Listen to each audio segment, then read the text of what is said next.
11 de mayo quedará en la historia política de México, 11 de mayo del año 2012, cuando un grupo de estudiantes de la Universidad Iberoamericana interpeló abiertamente al candidato presidencial Enrique Peña Nieto. Esto no se veía desde los años 70, cuando Luis Echeverría también fue vapuleado por los estudiantes en la Facultad de Medicina, criticado duramente después de la represión de 1968. Pero el episodio de la Ibero no ha pasado por alto, se ha repetido, se ha replicado en la propia Ciudad de México, en varios estados del país, y es un fenómeno que empieza a crecer. Los jóvenes reclaman, entre otras cosas, critican la manipulación informativa de la que son objeto ellos como ciudadanos por parte de los medios masivos de comunicación, y reclaman también de parte del candidato presidencial Enrique Peña Nieto la inconsistencia de sus propuestas y el temor para ellos del eventual regreso o retorno al pasado autoritario. Muy buenas noches, este es el Café de Nadie y en esta oportunidad debatiremos este y otros temas con quienes regularmente nos acompañan en esta noche o nos acompañamos. Baltasar Hernández, el politólogo. Nezahualcóyotl, Enrique, Octavio, buenas noches querido auditorio. A mi derecha se encuentra Enrique Caballero. ¿Qué tal? ¿Cómo estás? Y también, gracias a mi derecha, el maestro Octavio Navarrete. Por primera vez la derecha está en su lugar, siempre Enrique se sentaba a la izquierda haciendo del PAN. Qué bueno. No acepto esa geometría política de la derecha. Empezamos con Enrique. Enrique, se ha despertado una insurgencia juvenil. El foco de atención de la campaña presidencial parece ser el movimiento 132 y a días de las elecciones parece que los jóvenes llevan la agenda política en este país. Yo creo que lo que todos debemos de hacer, tú televidente que nos estás viendo en este momento, tu radio escucha, es convertirte y decir yo soy 133. Yo eso es lo que yo asumo. Creo que han logrado romper precisamente ese cerco informativo en el que estaba protegido Enrique Peña Nieto, lo han roto y finalmente creo que es un parteaguas lo del Ibero y lo que está sucediendo y lo que se está replicando. En varios lugares, en varias entidades del país, se está encontrando Enrique Peña Nieto, ya no con el beneplácito de todos sus seguidores, ni con esos programas, ¿verdad?, todos orquestados, sino está encontrando una resistencia muy interesante. De hecho, yo no había visto un candidato tan repudiado, o una figura pública tan repudiada. Creo que solamente lo podríamos comparar con Carlos Salinas de Gortari una vez que termina su periodo, o con Díaz Ordaz después de Tlatelolco. Hay unas imágenes que traemos del último evento, el 25 de mayo, bueno, no fue el último, ¿verdad? Han seguido existiendo otros, pero fue muy interesante cuando se reúnen todos en torno a su camioneta, En Querétaro. en Querétaro, ¿verdad? Pidiéndole En la que no iba él. Mira, la verdad es que nunca se supo a ciencia cierta si iba o no iba. Ellos están manejando que no iba allá, pero de que ellos lo tenían detectado de que estaba ahí, eso ya no lo podemos saber a ciencia cierta, ¿no? No sé si producción nos pudiera ayudar con las imágenes, si se están viendo en este momento. Y pues se ve la respuesta de la gente, el audio tal vez no se alcance a escuchar muy bien, pero es el no Peña Nieto, fuera Peña Nieto, e incluso el grito de asesino, ¿no?, con el acento de Atenco.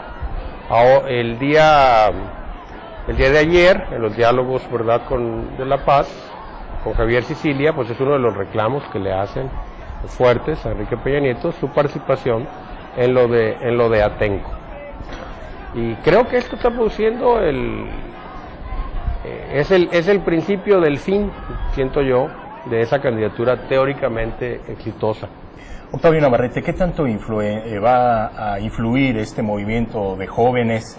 Leíamos estadísticas respecto de que el 30% del electorado, de los que van a votar, de los que están inscritos en el padrón electoral, son jóvenes cuyo rango de edad va entre los 18 y los 29 años. 10 millones de jóvenes se ubican en el rango de edad de 20 a 24, un número muy alto. ¿Qué tanto podrán lograr estos jóvenes cambiar el giro que ya están tomando las campañas? A mí me parece que la participación de estos muchachos va a ser definitiva. Ya se están calculando sus efectos, se habla de un potencial de 8 millones de votos. Falta ver si todos se mueven para el mismo lado, se diluye ese efecto a la hora de depositar la boleta, que es personal, en la urna. Hay que recordar que el evento electoral es un evento personal, es un evento prácticamente íntimo, no es un evento tumultuario. Un joven vota aquí y el otro votará muy lejos, pero en la universidad, en los eventos estudiantiles propiamente, pues coinciden. Es innegable el parecido con 1968. Es decir, otra vez una clase mimada, una clase que tiene para pagar las colegiaturas de universidades privadas, que son las que están adelante en este cuestionamiento, salen a la defensa de la democracia, o cuando menos a impedir, como ellos dicen, ser manipulados como lo han sido, según ellos mismos dicen, y será cierto, en otras ocasiones, amplios sectores del pueblo mexicano. El parangón con el 68 no es solo en ese aspecto, hay muchísimas cosas. Por ejemplo, todas las generaciones post 68 nos dio por rayar las paredes, por hacer el graffiti y por hacer nuestras las consignas del Mayo francés, ¿no? Es decir, prohibido prohibir, seamos realistas, exijamos lo imposible. Y tal vez la mejor de todas, las paredes mudas, las que nos justificaban, las paredes blancas son paredes mudas, las paredes mudas son paredes muertas. Y en eso hacíamos un monito, muy rápidamente, con el casco de un granadero y una caricatura de perfil, siempre sacando la lengua, porque decíamos que los granaderos estaban muertos de hambre, que era un grupo temido primero y después despreciado profundamente por la sociedad mexicana, sobre todo en el centro del país, por los acontecimientos de aquel 68 mexicano. Hoy vemos a unos muchachos, y eso me llama muchísimo la atención, que con unas cuantas curvas, sobre todo una curva grande de una pelona, con una protuberancia en el centro, hacen el rostro de Carlos Salinas de Gortari. Tú decías, Nezahualcóyotl, con razón, esta gente va entre los 20 y los 29 años, los que protestan. El fraude, el robo que cometió Carlos Salinas de Gortari contra el ingeniero Cárdenas fue en 88, hace 24 años. Es decir, la inmensa mayoría de estos jóvenes no nacía. Y ahí vemos que por retorcidos y ocultos caminos, finalmente el pensamiento opositor está triunfante, y para los muchachos Carlos Salinas de Gortari es una figura tan fresca como en aquel 88 mexicano. Aquí lo que habría que destacar, Baltasar, es que finalmente hubo un episodio que sacudió la campaña presidencial, que estaba muy mimetizada, muy sosa, muy pasiva. Finalmente irrumpió esto, importante. Contrario al 68, fue desde la universidad privada donde se genera este movimiento. Hay una efervescencia importante en universidades como la Anáhuac, el ITAM, la Iberoamericana. López Obrador no pudo pararse en la UNAM, convocó a los jóvenes en la Plaza de las Tres Culturas, especialmente universidades públicas, pero finalmente aquí la conclusión es que ya las campañas salieron de su letargo en el que se encontraban. Yo creo que sí. Aquí resulta una cosa muy interesante. Nosotros estamos viendo un desenlace. No es el origen el 132, no es el origen la Universidad Iberoamericana, es un desenlace de años acumulados en donde las matrices de análisis de los comunicadores y de los intelectuales orgánicos, llamo siempre los que aparecen en sus grupos, en estas empresas transnacionales, nacionales de comunicación, se tenían esperado. El irrumpimiento del 132 en la Iberoamericana es la punta de muchas madejas que se han venido. Yo saco a colación un movimiento en donde yo fui participante en 1986, el movimiento del CEU, Consejo Estudiantil Universitario, que nos fijamos contra el ya fallecido Jorge Carpizo, cuando el aumento de las cuotas en la UNAM. Y esto, nos reunimos más de 180,000 personas desde la UNAM hasta el Zócalo de la Ciudad de México. Esta madeja de la Iberoamericana, esto que había sido aletargado, como dices tú brillantemente, es consecuencia de tantos años de miserias, en donde la masa estudiantil, la masa de los jóvenes en México, había sido dejada como una variable intocable. Se decía de la cultura política de la clase media y de los estratos medios de edad. Hoy los jóvenes que vienen por primera vez a votar, que son 8 millones, que están en el rango de primeros votantes, más los 13.5 millones de los jóvenes que van entre 20 y 29 años, evidentemente ya es una variable importantísima que se había dejado de lado. Lo interesante de esto es que, así como en 1968, el detonante fue la violencia ejercida por las instituciones policíacas en el Distrito Federal, después eso va a retomar un nivel mayor. Hoy en día no es solamente los medios masivos que es el detonante de esta manifestación de los jóvenes universitarios, sino que esto ya es trasladado a un ataque feroz contra todas las incongruencias del sistema político mexicano, y esto va a trasladarse a otras esferas, y eso es lo importante de esto, trasciende propiamente ir en contra de Televisa, ir en contra de TV Azteca y de otros medios como Milenio, señalados por los propios universitarios, y va a tocar la esencia de lo que se vive y lo que se piensa en México, y esta es una gran aportación de los jóvenes, a los cuales se les ha querido otra vez etiquetar, como en el caso de Querétaro, que ese no es un movimiento.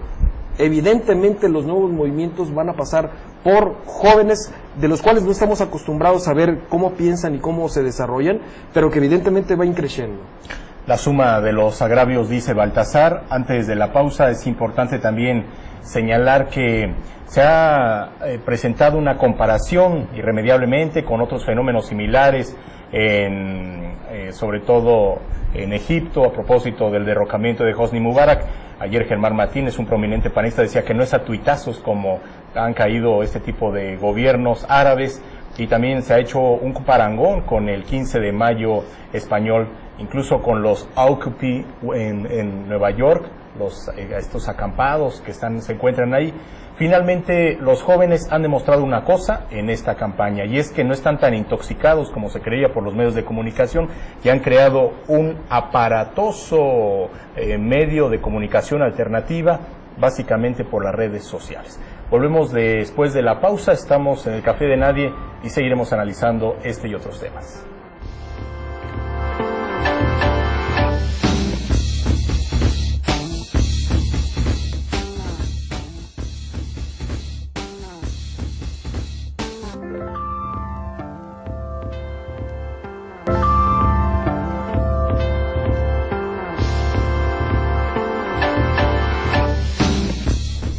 Hace una semana el gobierno norteamericano informó que estaba investigando propiedades del exgobernador tamaulipeco Tomás Yarrington Rubalcaba. Yarrington, Manuel Cavazos Lerma y Eugenio Hernández, todos exgobernadores de este estado de Tamaulipas, han sido investigados antes por la PGR, hoy por autoridades norteamericanas, respecto al origen de sus recursos y las propiedades que tienen principalmente en el estado de Texas. Lo mismo, por cierto, que hombres cercanos a Humberto Moreira, que igualmente en Texas tienen propiedades. De tal suerte que esto ha impactado también en la campaña presidencial. Inmediatamente Enrique Peña Nieto se deslindó de Tomás Yarrington, incluso motivó la irónica respuesta de Josefina Vázquez Mota diciendo que solamente a Enrique Peña Nieto le falta deslindarse de él mismo. El PRI ha iniciado un proceso de expulsión contra este exmandatario, y bueno, pues están ahí estos procesos de los candidatos que ahora son impresentables, Octavio. Así es, parece que vamos a ir por ese camino un buen rato. La frase afortunada de Josefina Vázquez Mota es Enrique Peña Nieto terminará deslindándose de sí mismo. Es decir, porque a cada acusación saca un deslinde. Esto es bueno para la sociedad. O sea, el hecho de que alguien asuma que es malo, es decir, estamos viendo, cuando menos en este punto, una reacción inmediata y adecuada del candidato del PRI. Es decir, rápidamente desmarcarse. Yo no tengo que meterme a perder puntos, ¿sí? Y a perderme en un tumulto de acusaciones que van a venir, que va a seguir habiendo seguramente, mientras me pueden ganar la presidencia de la República. Creo que ahí ha actuado muy adecuadamente y muy rápidamente Enrique Peña Nieto. Donde se ha visto escaso de reflejos es en el tratamiento del movimiento estudiantil, donde primero los acusaron de porros. Eso es el origen del término. 131 muchachos se presentaron con su credencial a decir que no eran porros, y el 132 es todos los demás que al otro día los empezaron a apoyar en todo el país. Es decir, ahí se vieron muy lentos de reflejo los priistas en el tratamiento del movimiento estudiantil, pero en el tratamiento de los deslindes creo que los han llevado por el camino correcto. Es decir, un gobierno, un candidato que se está deslindando constantemente está obligado, si ganara la elección, a hacer un gobierno en consecuencia. Y llamo la atención sobre este hecho porque el ruiderío no nos permite a veces discutir algunas cosas esenciales, ¿no? Peña Nieto, por ejemplo, en relación al trato con la prensa, acaba de hacer una propuesta que ha sido prácticamente la propuesta de la izquierda, dar la publicidad de acuerdo al nivel de convocatoria que tengan los medios, no hacer auditar precisamente a los medios, sobre todo a los medios impresos, y en función de ello otorgar la publicidad gubernamental. Esto es una demanda vieja para eludir el trato discrecional y a veces oculto que hay entre el poder y la prensa o entre el poder y la inteligencia. Pero en el ruiderío no podemos detenernos un momento a analizar detalladamente esta propuesta que a mí me parece de un gran avance. El decálogo de una propuesta de una presidencia democrática, decía Peña Nieto. Enrique.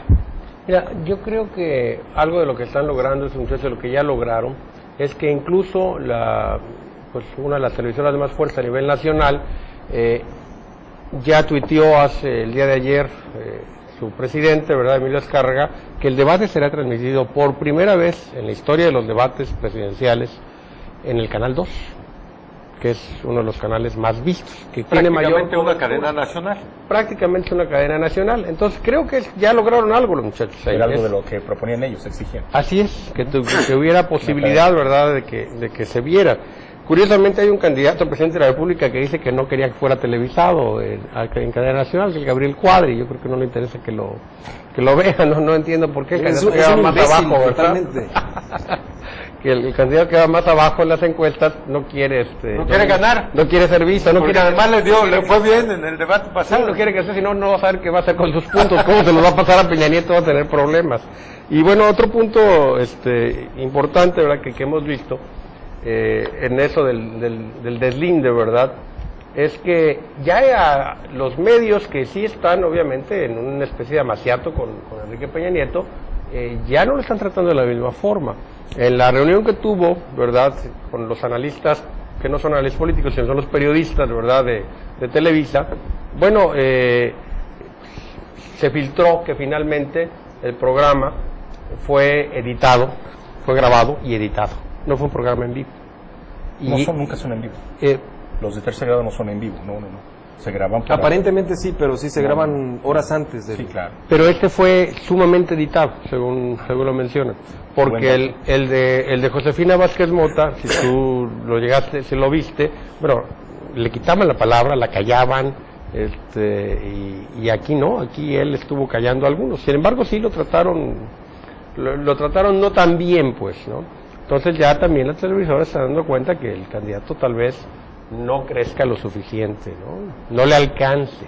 Ya hay encuestas que lo están dando en 31 puntos, hay encuestas internas que me filtraron que lo están poniendo ya en 30 puntos, algunas en 31, el tracking diario que hace Jiménez para Partido de Acción Nacional lo está poniendo en 31 puntos, con Washington Post con 27, en Washington Post le ponen 32 puntos, entonces, abajo de López Obrador. ¿Sí?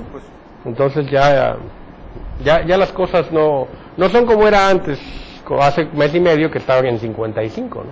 A ver, sobre los personajes oscuros que acompañan a los candidatos presidenciales, Manuel Bartlett es impulsado en Puebla para el Senado, hemos hablado justamente también de Manuel Yarrington, pero el señor Tomás Yarrington, Manuel Espino, se suma a la campaña de Enrique Peña Nieto, expanista, dirigente nacional. Entrándole a este punto, considero que este 2012, en donde la mayoría de la gente se centró en que las profecías mayas iban a cambiar o a destrozar este mundo que hoy conocemos, realmente el 2012 para México representa un punto de quiebre, un parteaguas en la cuestión social y política. Primero porque hemos estado acostumbrados a un sistema político de tapadismo. No solamente se elegía durante 70 años a través del dedo del Tlatoani, del presidente de la República en turno que elegía a su sucesor. Y así este método de elección iba hacia abajo en cascada, y entonces todas las cuestiones positivas, pero sobre todo las negativas, se mantenían tapadas. A través de esta lista negra, como nosotros acordamos discutir en este panel esos asuntos, creo que evidentemente hoy ya no van a quedar en esa caja negra, dirían los teóricos sistémicos anglosajones, en una caja negra en donde no se sabe qué pasa al interior.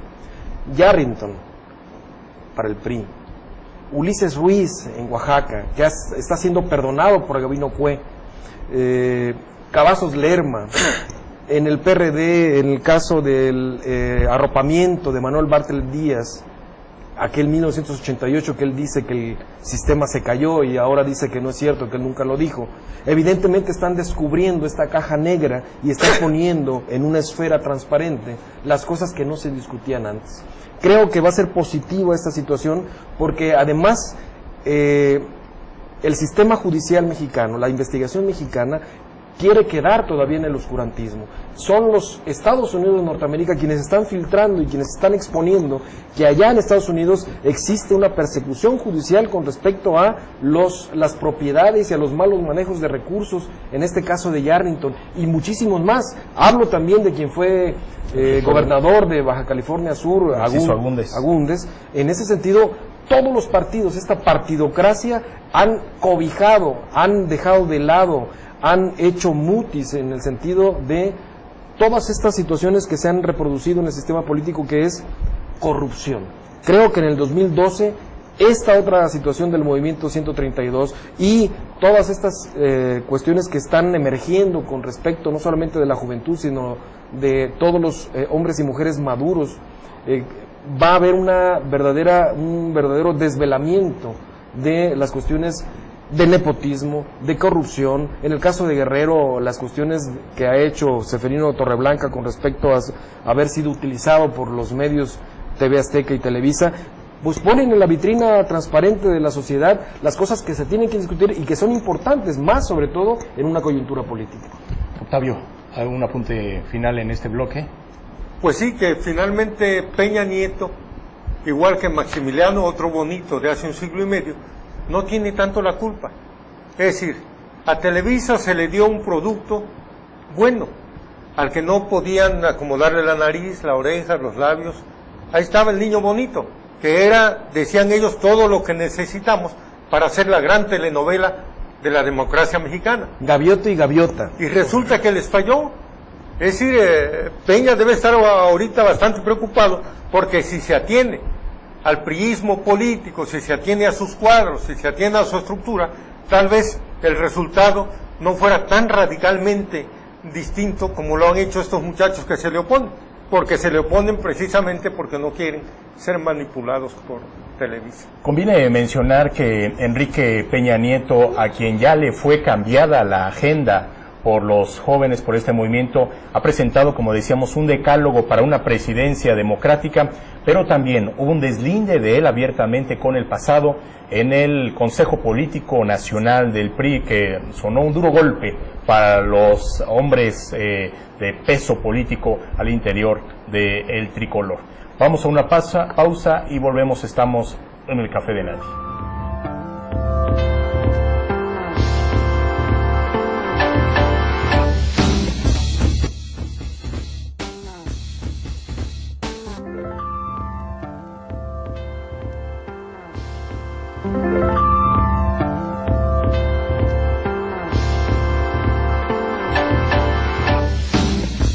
Mientras que este viernes 1 de junio estará ya la cuenta regresiva de un mes para la votación de las elecciones, tanto en el plano federal y en el estatal. En Guerrero, hace una semana, el pasado martes 21, iniciaron formalmente las campañas para ayuntamientos y para Congreso local. Será la primera vez que los guerrerenses concurran a elegir los 3 cargos en disputa en el ámbito federal y los 2 en el plano local.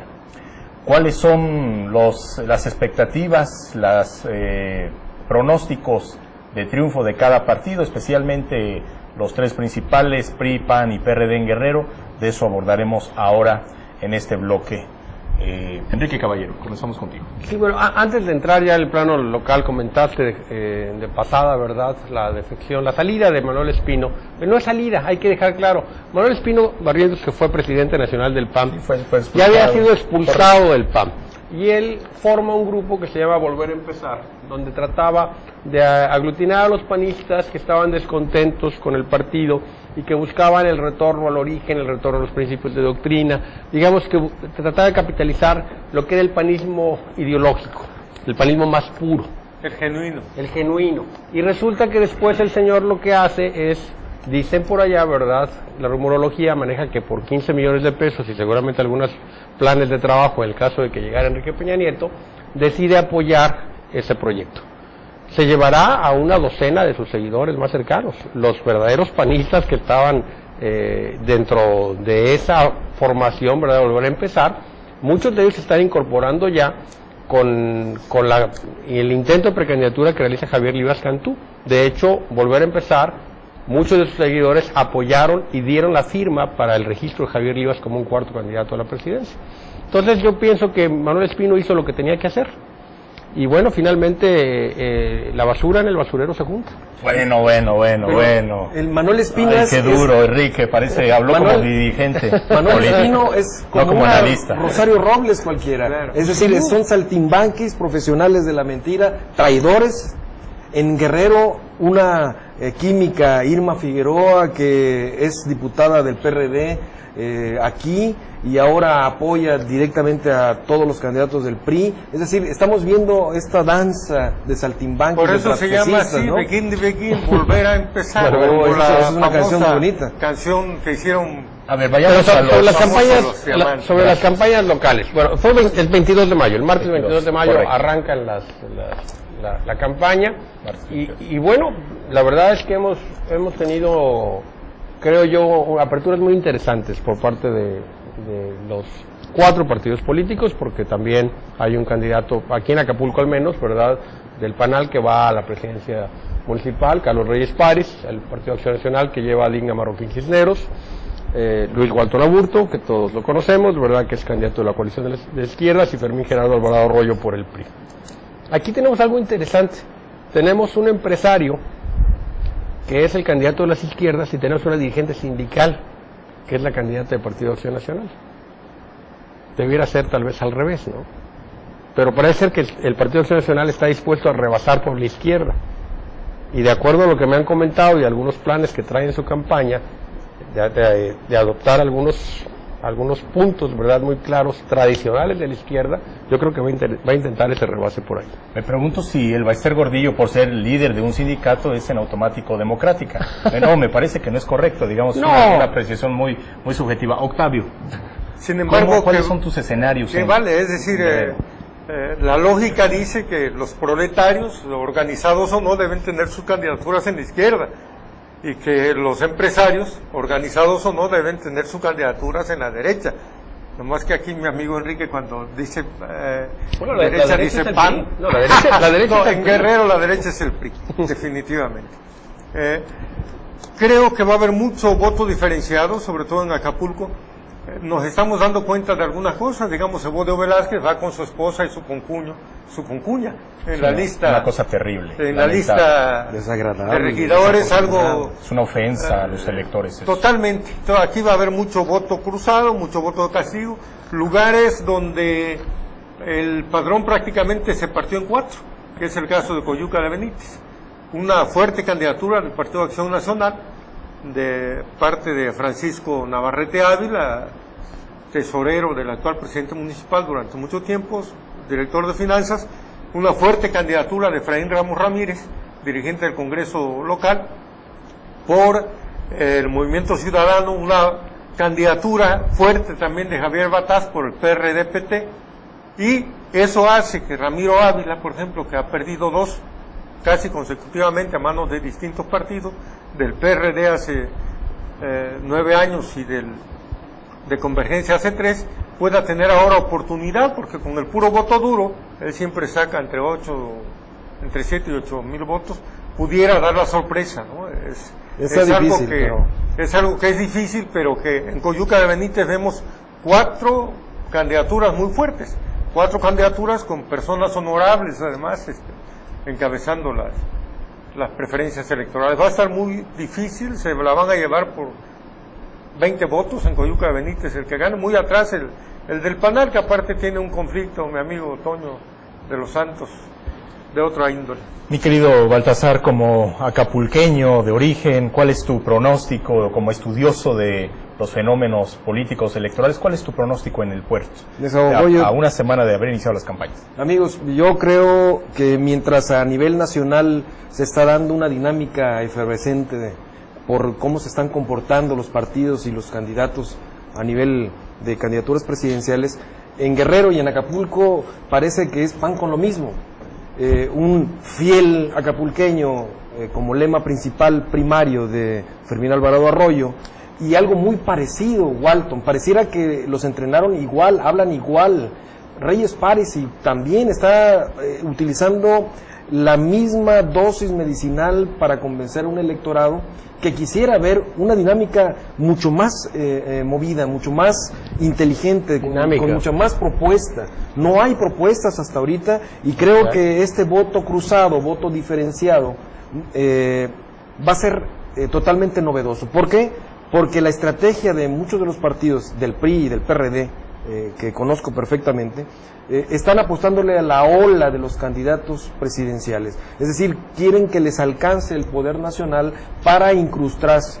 Pero también las listas que dijimos, las listas negras de quienes acompañan a los candidatos, ahí están. Es verdaderamente infame, desagradable, verdaderamente sucio la composición de quienes están acompañando a los candidatos presidenciales. En Acapulco, con cuñas, esposas, queridas, amigos, compadres, están acompañando a los candidatos. Hablo de la coalición del PRD con Movimiento Ciudadano y PT, así como el PRI. Ahí va a haber una resta, no una sumatoria de votos, sino una resta de votos, porque esta lista verdaderamente no va ni siquiera con las bases, muchos de los cuales han trabajado durante muchos años. Creo que aquí el nivel político es muy bajo y las campañas muy sosas, Netza. Totalmente. Fíjate que lo que pasa es esto, Netza. En ocasiones las sumas en política no son sumas aritméticas. ¿Por qué? Claro. Porque al tratar de unirse, se integra un polo, ok, pero se integra una base, un núcleo, pero los polos se pueden disgregar, y esos buscan cobijo hacia el otro lado si no fueron representados. O sea, si no se sienten representados por esa coalición, buscan otros espacios y pueden irse hacia el PRI, hacia el PAN, hacia el PANAL, hacia cualquier otro lado. Caracterizan al inicio de las campañas en Guerrero la repartición de los grupos en el PRI.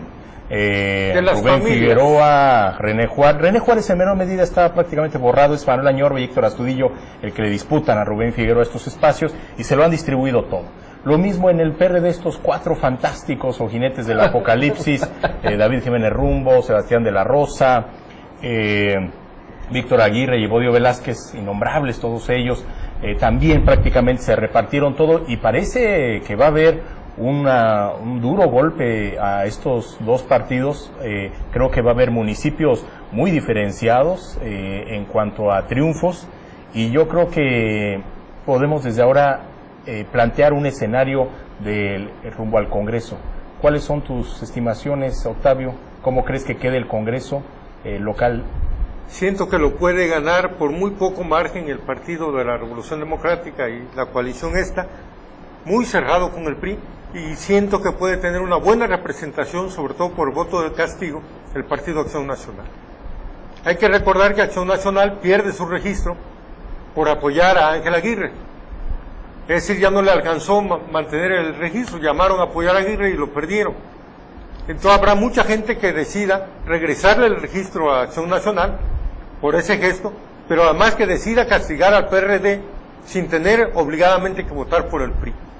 Como es una elección nacional coincidente, toda la gente salva la dignidad votando por Obrador. Votando por López Obrador está resuelto el problema de la convicción. Ya después en las otras boletas vamos a ver a quién le pegamos más. Aquí Walton en Acapulco no tiene tanto problema, porque no se metió a fondo y tampoco tiene a la familia ahí. pero en otras partes será un desastre. En Coyuca nos manda la izquierda un candidato a diputado, Salinas Salas, que siempre ha estado en contra del PRD, siempre ha estado en contra de la izquierda, firmando documentos. Cuando Aguas Blancas, por ejemplo, ahí tenemos los documentos.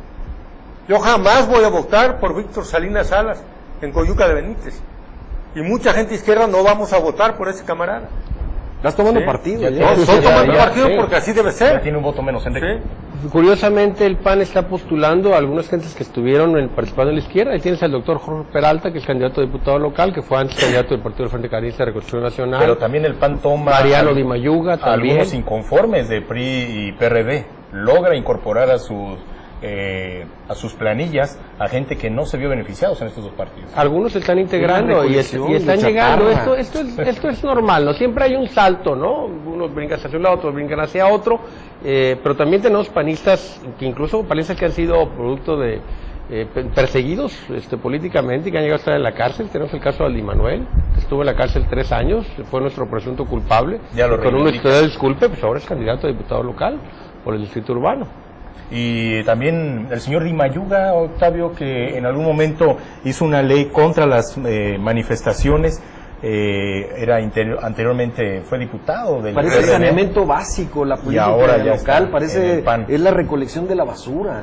Pero lo cierto es que el PRD dejó muy maniatado a Luis Walton con una planilla en la que prácticamente 2 o 3 personas lo acompañan, entre ellas su síndico, pero fue muy alto el costo de ser candidato para Luis Walton. Ya veremos si gana prácticamente, como parece perfilarse esta vez, parece que le ayuda mucho la alianza, cómo le va a ir en la integración de la administración municipal. Muy complicado, la tiene muy difícil. Habrá que ver también cuál será el comportamiento en otras plazas como Zihuatanejo, en Iguala, donde hubo un pésimo desempeño de Raúl Tobar, el alcalde de ese municipio.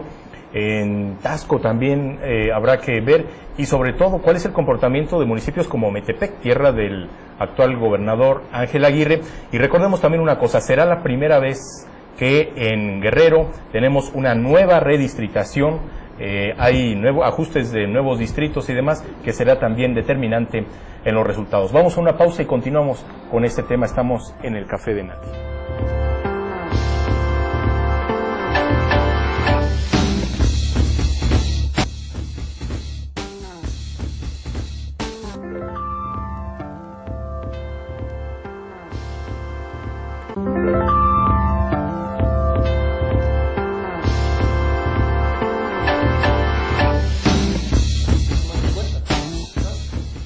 Bueno, pues el próximo 1 de julio, como decíamos, los guerrerenses acudiremos a votar por los 81 ayuntamientos, se habrán de renovar, y también los 46 escaños del Congreso guerrerense, un congreso que, como se ha dicho en múltiples ocasiones, es un congreso grande para proporcionalmente a la población de Guerrero, de 3,5 millones de habitantes. Baltasar. Yo tengo la situación de las senadurías aquí en Guerrero. René Juárez Cisneros, exgobernador, presidente municipal de Acapulco, está haciendo una chamba bien pronosticada. Está haciendo uso de sus estructuras desde que él ha sido un político gobernante, pero la segunda fórmula, Claudia Ruiz Massieu, le está apostando solamente a la ola peñanetista. Hay un desdibujamiento total de esta campaña, que se suma también a lo que está haciendo Sofío Ramírez en compañía de Ríos Peter. Hay unas campañas verdaderamente ¿Cómo? no creativas, por decirlo menos, no están levantando ni siquiera chispa con el electorado, y creo que esto se va a ver en un abstencionismo, espero que no, pero apunta a un abstencionismo y apunta a un despropósito de aprovechar las elecciones como un espacio realmente para abrir cuestiones a las ideas, a las propuestas, pero sobre todo de motivación a la cultura política. Aquí yo creo que las campañas no introducen una constante de desarrollo de la cultura política guerrerense, sino al contrario, a la desmovilización. Sí, se están colgando muchos candidatos a diputados y senadores cómodamente, me parece, están echando mucha flojera y se están colgando de la imagen de los presidenciales. Creo, sin embargo, que los resultados de lo federal no necesariamente se van a contrastar o a replicar en el ámbito local. ¿No crees eso? Incluso puede decirse que la votación que convalida o invalida el consenso en torno a Ángel Aguirre es la votación de Senado de la República. Es decir, López Obrador obviamente va a tener muchísimos más votos que Ángel Aguirre. Va a tener 800,000 o más votos en Guerrero, Andrés Manuel López Obrador. Que Ángel Aguirre para gobernador. Esa no cuenta para efectos del consenso, tampoco cuenta la de... Ni como capital político. Claro, ni la de presidentes municipales, ni la de diputados, porque van en dinámicas distintas, se pierden unas, se ganan otras. La del Senado. Etcétera. La del Senado es la que va a marcar el consenso de Ángel Aguirre, es la que cuenta para efectos. Por eso yo creo que tiene una gran oportunidad ahí de salir adelante contra mi guerrerense de acero, Sofío Ramírez, porque esa es la del consenso, la gente lo está viendo así. Si quiere censurar a Ángel Aguirre, no votará por Armando Ríos Peter y por supuesto por Sofío Ramírez. Pero si quiere dar su voto aprobatorio, que yo creo que así va a ser, Sofío Ramírez va a pasar porque va a tener cuando menos o muy cerquita la votación que tuvo Ángel Aguirre hace año y medio por la gubernatura del estado. Yo quiero un apunte, pero voy a escuchar a Enrique. Sí, mira, hay algo que quisiera comentar. Yo creo que ahí Sofío Ramírez está teniendo una muy buena ayuda por parte de los asesores de Claudio Ruiz Massieu. Hace poco vimos en el Sur, en una inserción pagada, ¿verdad?, una fotografía con pie de página donde está Claudio Ruiz Massieu sola con su mamá Adriana Salinas de Gortari tomando un helado. Una nota pagada, o sea, que la hayan tomado en un momento dado, pues es su madre, no lo puede negar. Pero que paguen para que lo publiquen, se me hace un error catastrófico. Le están recordando a la gente, ella es sobrina de Carlos Salinas de Gortari. Y aparte todo el rollo de telenovela dramática, ¿verdad?, del posible asesinato, ¿verdad?, de Raúl Salinas. Implicación del tío. Del tío, el simbolismo del padre, bueno, no sé, es un grave error para mí, desde mi punto de vista, ¿no? A ver, yo nada más quería, a propósito de lo dicho por Octavio, plantear que si bien al gobernador le da muchos bonos políticos el que la fórmula de ganadora sea la del PRD encabezada por Armando Ríos Peter y Sofío Ramírez, también, y no descubro el agua tibia, será importante para el gobernador contar para los 3 años que restan de su administración con un Congreso mayoritariamente perredista. Que, me parecería que eso sería también fundamental, aunque como hemos visto ahora, el PRI no es precisamente una oposición ahí en el Congreso local. Yo quiero decir que también, como paréntesis, que en el caso de Acapulco, la candidata del PAN a la presidencia de Acapulco, ¿quién es? Digna Marroquín, Cisneros. Creo que está abonando en un sentido de creatividad y de estar rebasando los cánones interpuestos por los candidatos fuertes, digamos, como se dice en algunos medios. Creo que la semana pasada estuvo en una coronación de un concurso de la reina gay y pareciera de risa, pero creo que ninguno de ellos ha abordado esa situación y que así como los jóvenes del movimiento 132 que eran desplazados a un nivel de limbo, la comunidad lésbico-gay y así como otras comunidades que no son tocadas por los... Digna lo está haciendo bien, entonces yo creo que está abonando por lo menos a la creatividad. Y cuentan, o sea...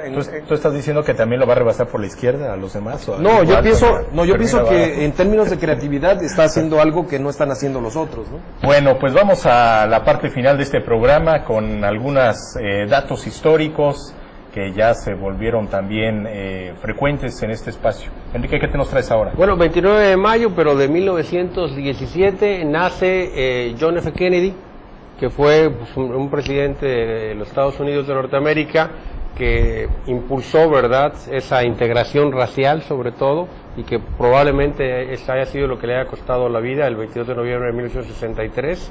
Creo que todos lo recordamos, sobre todo por sus...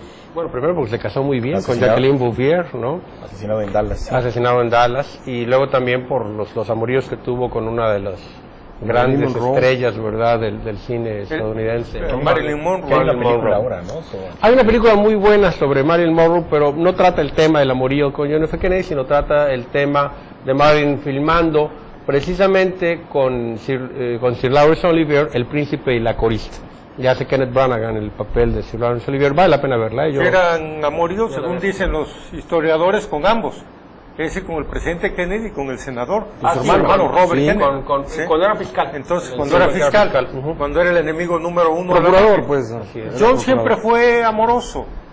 Él incluso la última frase que le dijo a Jacqueline, ya herido de muerte, en Dallas, ¿sí? Le dijo, no vuelvas a Dallas. Pero Jacqueline no le hizo caso, se casó con un nazi. Con una desventaja.